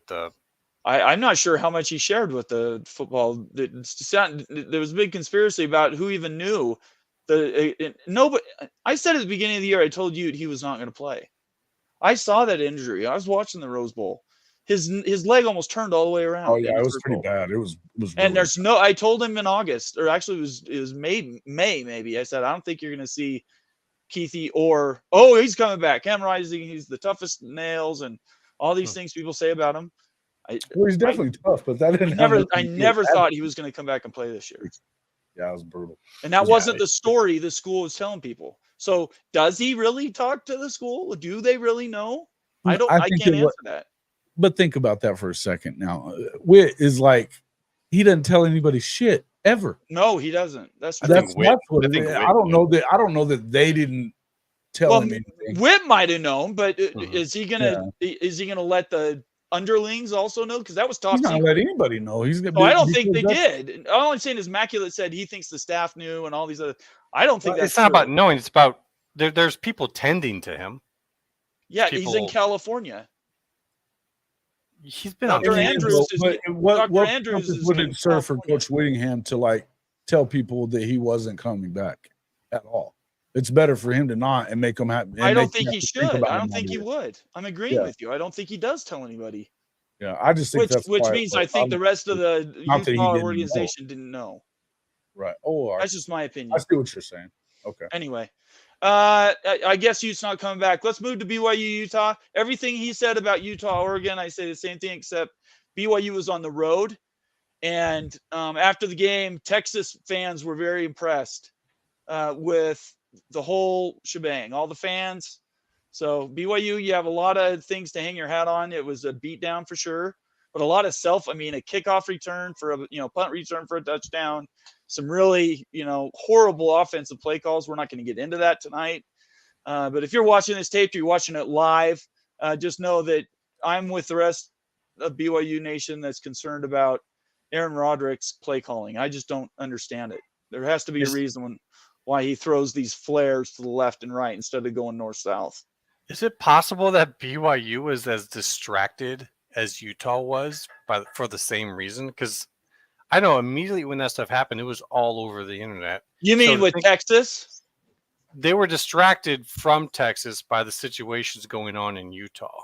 Oh, I don't think that's true with the football team. Why not? Because they're that part of it is completely sectioned off. I can't commit and say none of the players was watching the news. Wait, what are we talking about? Yeah, he's proposing that maybe BYU the team was distracted by everything that was going on in Salt Lake. Like what? Like early before the game, everything that was going on with the show with it was Pat, and the crowd was more about Utah about BYU, and there was even Cam the game day stuff talking and all that. about him. And the stuff, game day stuff even before that, and because it was even the day before, it was Friday. That was it wasn't even the day of the game, so there would have been time for these guys to hear and see about this. And some of the things that were said, I could see it might have pissed them off. And anything's possible, Immaculate. Yeah. I'm not saying it's true because I don't know.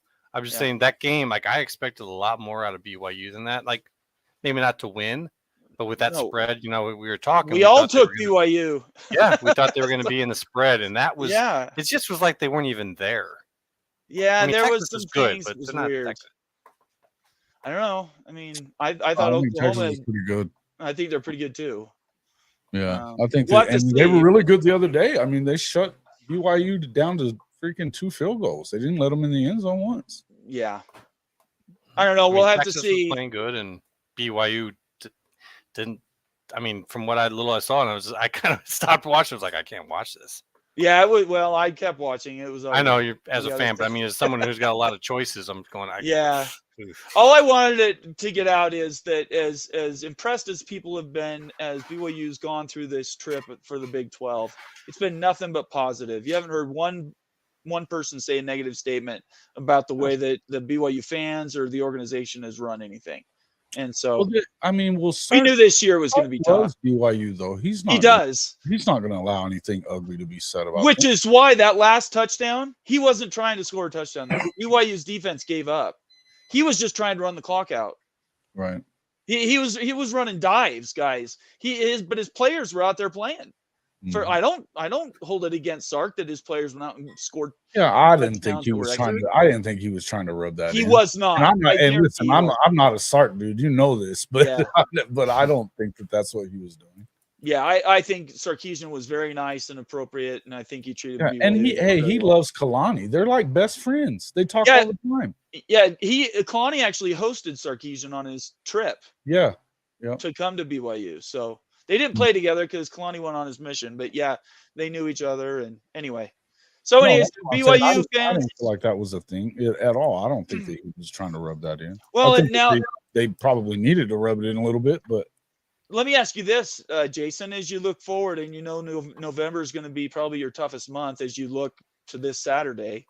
That game in Provo at night, if they do that in a night game, what are your second thoughts? Like this week we have we have West Virginia at night, which is crazy because BYU wins night games. So that's an interesting. And then the next week we play Iowa State at home at night. So I think the Big 12's figuring this out, that people watch these night games in Provo. Yeah. Well, I think, but that all depends on the network though, on whether it's a night game or not, right? I'm not sure how they pick. It's a network thing. Honestly, no. Yeah. But I mean, right now, after what we saw, it's a to me, I feel like Venables needs to get a hold of what's going on the offensive side of the ball. I agree. There needs to be some real hard discussions this week about, hey, we need to, because here's the way I feel about it. When you have the guys, you don't need to do trickery and crap like that. And they have the guys. Yeah.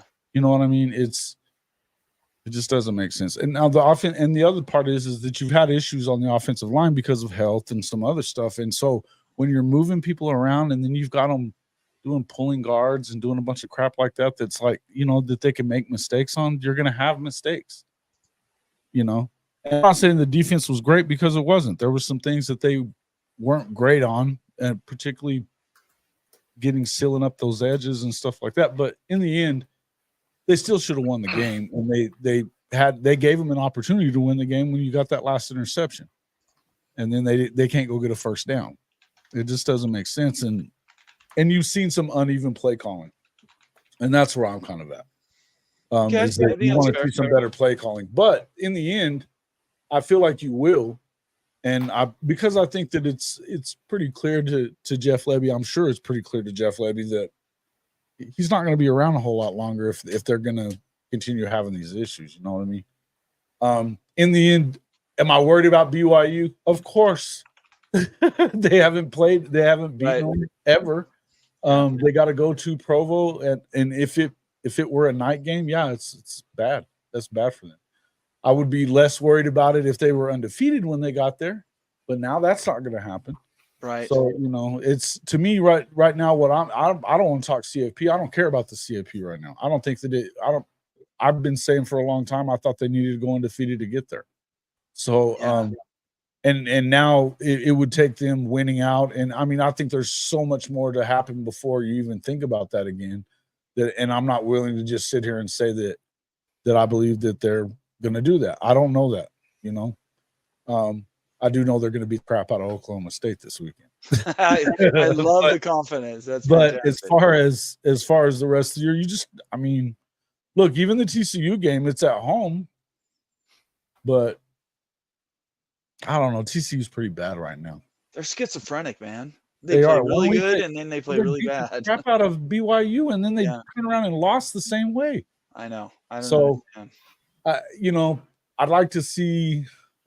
Look, I don't know what's going to happen. I mean, Texas. I think they've beaten KSU 6 years in a row, but I don't know that I want K-State to win that, Cleveland, because I think that Oklahoma needs to probably beat Texas twice to get Yeah, I agree with you. I think that they'd have to beat Texas twice. I don't know. I don't know. I just think that, yes, I'm concerned about BYU because it's a road game and it's a tough place to play. And I think that while I think that they should win no matter what. Oh, for sure. I think that their talent level is good, but I think they should win, but I don't know that they would. It's just, tough place to go play. Yeah, 70-62. Yeah, you know better. You know better. You guys are 3-15 under gun. Do you really trust in that? Nah.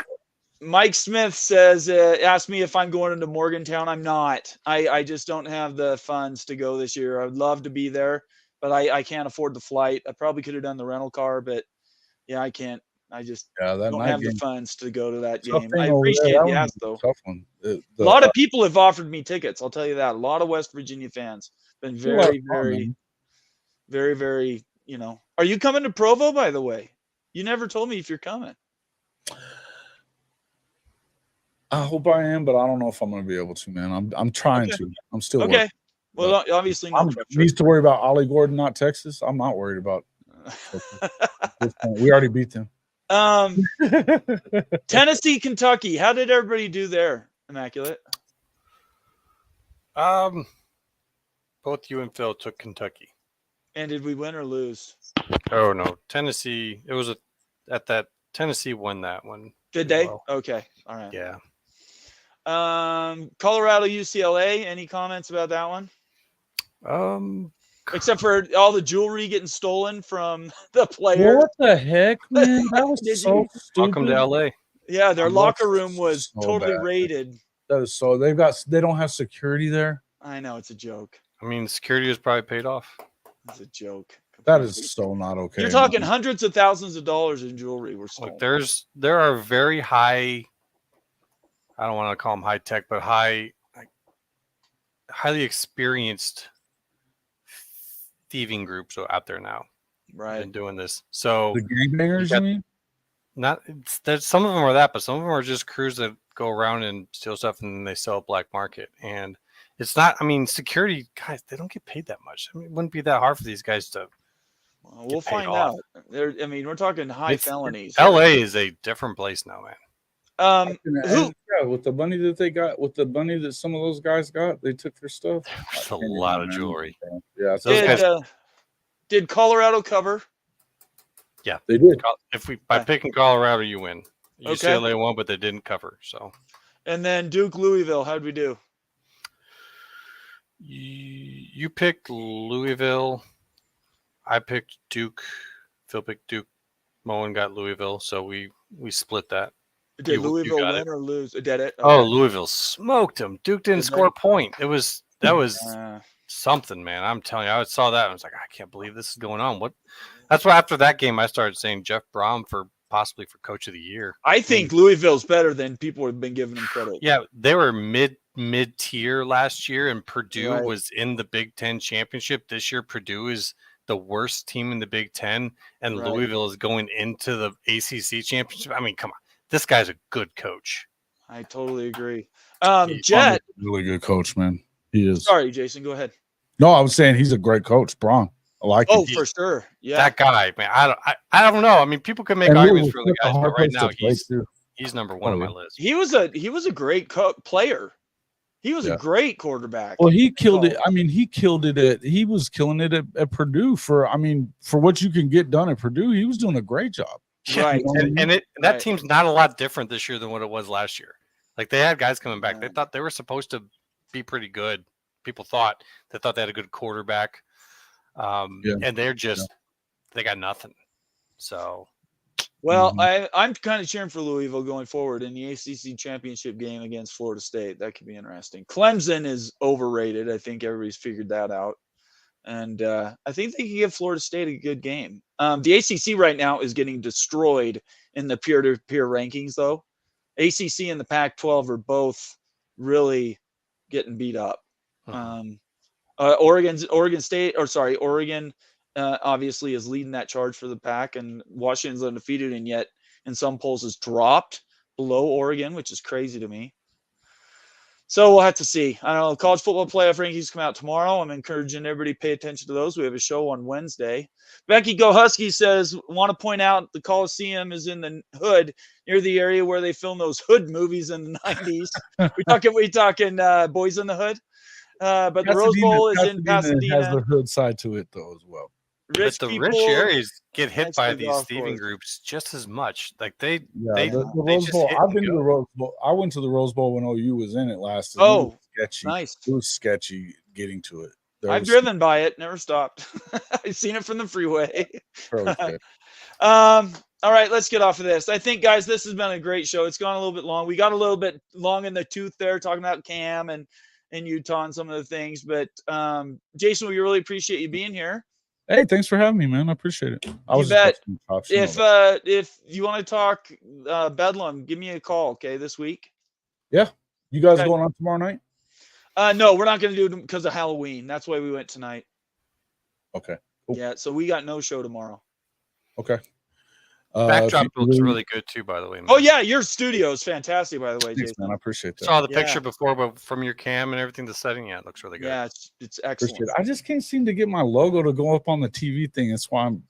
Oh, is that what that is? Yeah. I was like, TV's dead, but other than that, no. Yeah, no, I can't get I've got the it's a logo that it's on a video though, so it moves around and stuff.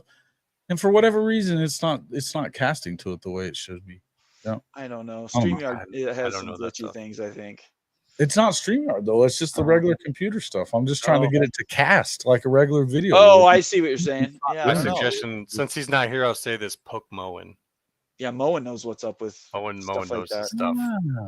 Yeah, he's. I watched his show today. Yeah, Moen's he loves Thanksgiving. His shows are all around not Thanksgiving, Halloween.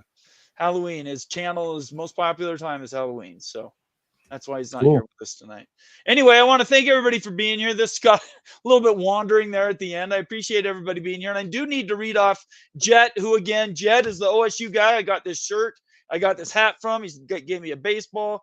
If you guys want to send me stuff and want your school represented, send me a DM and Twitter. I'll give you my address. You can ship it, and I will promote it. Don't do it yet. Hold on, real quick. Okay. Jet had 8 picks. He picked Oklahoma, Georgia, Ohio State, Utah, Texas, Tennessee, UCLA, and Louisville. So he lost Oklahoma, won Georgia. He's got your rally towel up there. Does he? Yes, there we go. Jason's got my towel up. That's fantastic. I had the towel up there, man. Yeah, I appreciate that so much. Yeah. That is awesome. Man. I appreciate you sending it to me. I'd forgotten about it. And it was sitting up front here at the office, and is that going to come down for the BYU game, though? Well, I might do something to it for you. Don't wreck it. They're kind of expensive, so don't wreck it. We'll wreck it, man. I'm just messing. No, I appreciate you putting it up, Jason. That warms my heart. Thank you so much. Appreciate it, man. All right. Everybody else, thanks for being here. Please subscribe if you're new to the channel. Leave us a note. Give us a thumbs up. Make sure you turn on your notifications for Twitter and for YouTube. And otherwise, we will see you Wednesday night. We are going to break down that John Canzano article in Washington State and Oregon State and the P2, which is the Pac-2. See where that goes. So join us on Wednesday. Everybody else, have a great night. Stay out of trouble. And Immaculate, thanks so much for being here. As always. Appreciate it, guys. See you later. Peace out. Later.